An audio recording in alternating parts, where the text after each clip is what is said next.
Assalamualaikum warahmatullahi wabarakatuh. Di sini saya akan melanjutkan metode data mining klasifikasi. Sebelumnya kita telah melakukan metode data mining yaitu forecasting univariate. Sini kita lanjut ke metode klasifikasi. Kita masuk ke dalam PPT, ke dalam slide pertama, Context and Perspective. Pola hidup sehat telah menjadi fokus utama bagi banyak orang di era modern. Langkah harian adalah salah satu indikator penting yang sering digunakan untuk mengukur aktivitas fisik seseorang. Dengan meningkatkan penggunaan perangkat wearable seperti smartwatch dan fitness tracker, data langkah harian menjadi mudah diakses dan dapat dianalisis untuk berbagai tujuan, termasuk memahami kebiasaan aktivitas fisik dan meningkatkan kesehatan. Seorang pengguna bernama Raka berusaha untuk memahami pola langkah hariannya dengan mengumpulkan data langkah harian dan menerapkan teknik klasifikasi. Raka ingin mengetahui faktor-faktor yang mempengaruhi apakah target langkah hariannya tercapai atau tidak. Target langkah harian ditetapkan sebesar 10.000 langkah yang merupakan standar umum untuk aktivitas fisik yang sehat. Kita masuk ke dalam CRISP-DM yaitu Business Understanding. Di Business Understanding, tujuan dari analisis ini adalah untuk membantu Raka dalam mencapai target langkah hariannya secara lebih konsisten. Dengan memahami pola dan faktor-faktor yang mempengaruhi pencapaian target, Raka dapat menyesuaikan rutinitas harian dan aktivitas fisik agar lebih efektif dalam mencapai target langkah harian. Mengidentifikasi hari-hari tertentu atau kondisi tertentu yang cenderung mempengaruhi pencapaian target dan menggunakan hasil analisis untuk memotivasi diri dan meningkatkan kebiasaan hidup sehat.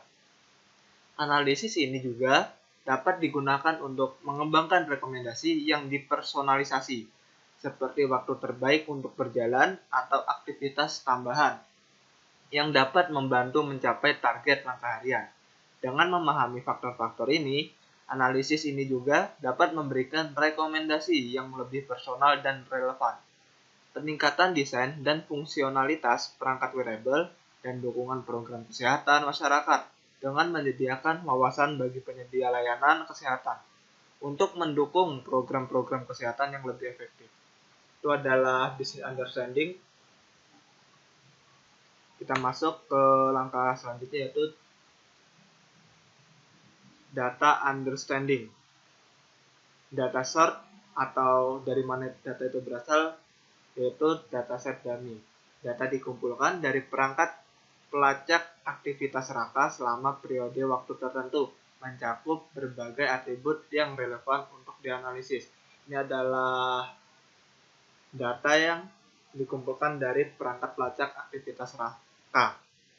Karena ini dataset dummy, ini adalah dataset fiktif atau tidak nyata untuk dilakukan analisis. Kita masuk ke data understanding attribute description. Atribut dalam dataset ini terdapat tanggal, jumlah langkah, suhu, durasi tidur, kalori terbakar, tingkat stres, detak jantung. Di sini tanggal yaitu periode waktu dari 1 Februari 2022 hingga 22 Maret 2022. Jumlah langkah mengukur jumlah langkah yang ditempuh setiap hari. Suhu derajat Celcius, suhu rata-rata harian, durasi tidur per jam, dalam kurung jam, jumlah waktu tidur setiap hari. Kalori terbakar, jumlah kalori yang dibakar selama aktivitas pada hari tersebut. Tingkat stres pengguna pada hari tersebut dikategorikan sebagai rendah, sedang, atau tinggi. Detak jantung, BPM, rata-rata detak jantung pengguna selama hari tersebut. Kita masuk ke data understanding label description. Target tercapai menunjukkan apakah target langkah harian tercapai, ya atau tidak, berdasarkan beberapa faktor penentu seperti jumlah langkah, tingkat stres, durasi tidur, kalori terbakar, suhu, dan detak jantung. Tipe datanya yaitu binominal, bisa iya, bisa tidak. Jika iya, Raka mencapai target langkah harian. Jika tidak, Raka tidak mencapai target langkah harian. Kita masuk ke dalam data preparation. Sini dataset yang digunakan tidak terdapat missing values dan invalid values. Sini datanya bersih, bisa langsung dilakukan pemodelan atau modeling. Ini adalah kita lanjut ke modeling, yaitu langkah selanjutnya dari CRISP-JM. Sini adalah modeling design, dan ini adalah modeling result, hasil dari pohon keputusan. Bisa kita lanjut ke dalam aplikasi RapidMiner untuk kita lakukan pemodelan atau modeling. Kita masukkan algoritmanya, decision tree. Kita masukkan read Excel. Kita menggunakan read Excel karena dataset yang kita gunakan yaitu XLS. Dan kita masukkan set role.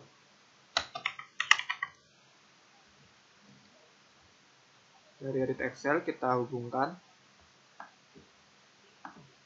ke set role. Dari set role kita hubungkan ke decision tree. Dari decision tree kita hubungkan ke REST. Ini kita matikan saja apply running dan apply prep running. Sebelum kita setting set role, kita masukkan dulu dataset yang akan digunakan dalam klasifikasi menggunakan algoritma decision tree. Masukkan training, next. Di sini kita ubah yang polinominal, yang target tercapai karena datanya hanya terdapat tidak dan iya. Oleh karena itu kita ubah menjadi tipe datanya jadi binominal. Untuk tingkat stres sudah benar polinominal karena sudah lebih dari 2. Ada tinggi, rendah, dan sedang. Di sini tanggal kita ubah juga role-nya menjadi ID. Kenapa diubah role-nya? Agar tidak mempengaruhi dalam perhitungan algoritma decision tree tersebut atau pohon keputusan. Kita oke. Kita finish. Kita masuk ke set role, kita edit. Kita masukkan target tercapai atau apa yang mau kita prediksi. Kita pilih target role, kita ubah dari regular menjadi label. Kita apply dan kita jalankan. Ini adalah hasil dari example set, yaitu target tercapai menjadi label.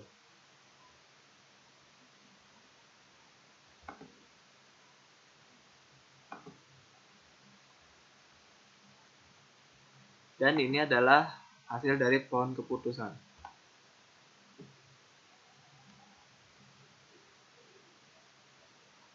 Dan ini adalah if then, rumus yang dapat digunakan dalam smartwatch atau perangkat wearable lain agar dapat melakukan analisis untuk langkah harian seorang personal agar dapat menjadi lebih efisien. Setelah itu ini adalah bentuk pohonnya. Kita masuk kembali ke PowerPoint. Ini adalah hasil dari modeling result atau pohon keputusan. Ini adalah modeling tree atau if then. Dan kita lanjut ke evaluation dataset testing. Di sini kita masuk lagi ke dalam RapidMiner. Kita masuk ke desain. Bisa kita copy, create Excel, dan set role. Create Excel yang atas kita ganti menjadi training agar mudah diingat. Untuk yang bawah bisa kita ubah menjadi testing. Ini kita ubah dulu dataset yang akan digunakan dalam testing. Ini adalah datasetnya yang telah saya siapkan. Kita next. Kita ubah juga role-nya di sini menjadi ID seperti dataset sebelumnya. Dan target tercapai dari polinominal menjadi binominal. Lalu kita finish. Kita tambahkan apply model.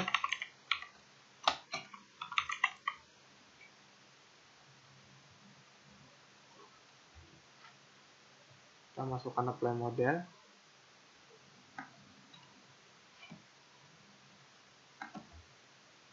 Dari set role kedua kita masukkan ke UNL yang dari mode di atas kita masukkan ke mode yang apply model. Setelah itu kita masukkan performance.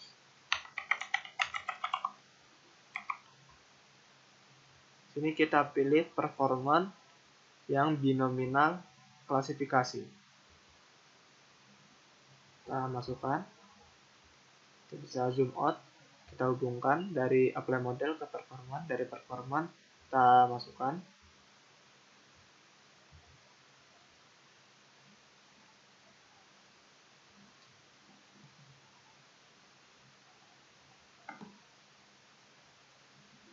Ini tidak perlu di-edit list karena sama seperti tadi. Bedanya ini dataset testing hanya berisi 10 example set. Untuk training berisi 50 example set. Ini tidak ada yang diubah.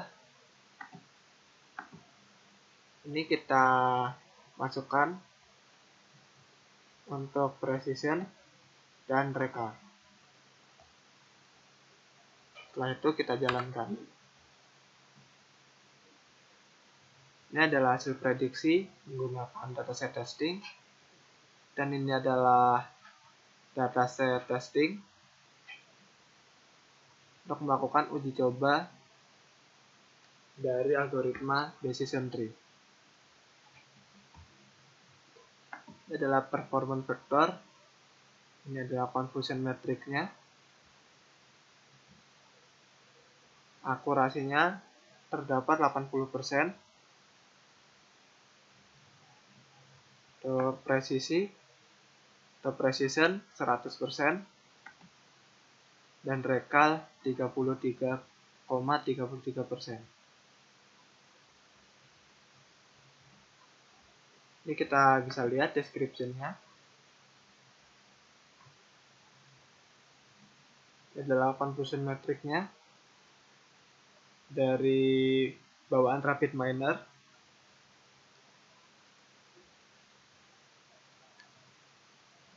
Untuk akurasi, presisi, dan recall. Select sample set-nya. Kita lanjut lagi ke PowerPoint. Ini adalah evaluation result atau hasil dari pemodelan yaitu dataset testing tadi. Ini evaluation result, confusion matrix dari dataset yang kita gunakan, actual or true,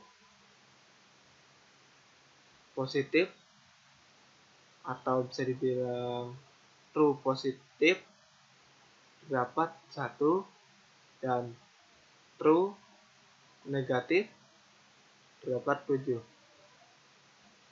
Untuk false positif 0 dan false negatif 2.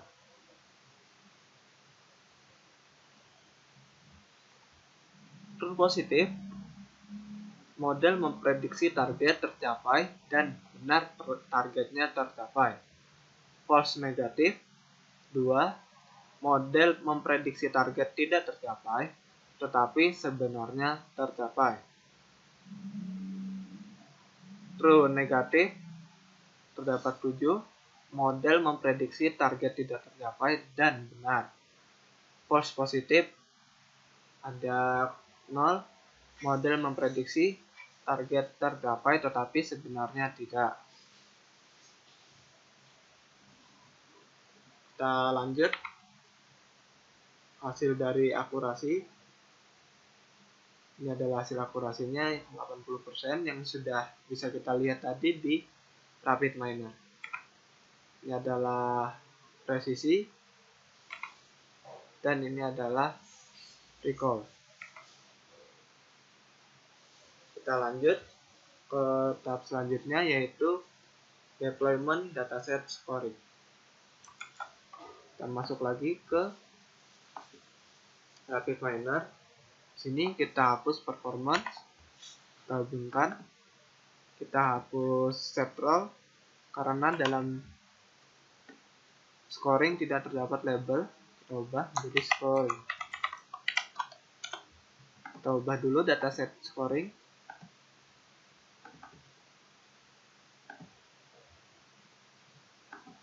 Kita next, kita ubah lagi menjadi role-nya menjadi ID. Dan target tercapai menjadi binominal. Karena ini hanya dataset dummy, ada terdapat data target tercapainya. Jika ini kita kosongkan juga bisa dilakukan deployment. Bisa kita finish dan bisa kita jalankan. Ini adalah hasil pohon dari dataset scoring. Ini adalah example setnya. Ini prediksinya. Karena target tercapai ini sebenarnya datanya tidak ada, bisa kita gunakan ini untuk prediksi. Ini rumus if then dari tree untuk dimasukkan ke dalam perangkat yang akan digunakan atau sebuah web yang akan digunakan dalam